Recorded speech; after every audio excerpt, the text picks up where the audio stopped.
ছাত্ৰ ছাত্ৰীসকলৰ লগত যাব বিচাৰিছোঁ অকণমান সাউণ্ড চিষ্টেম সৰুকে চৰ্দাৰ খোৱাংবাসী ৰাইজ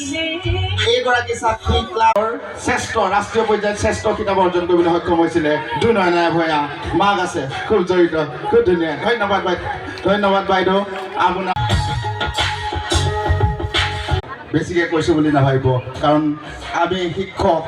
এওঁলোকৰ লগত আমি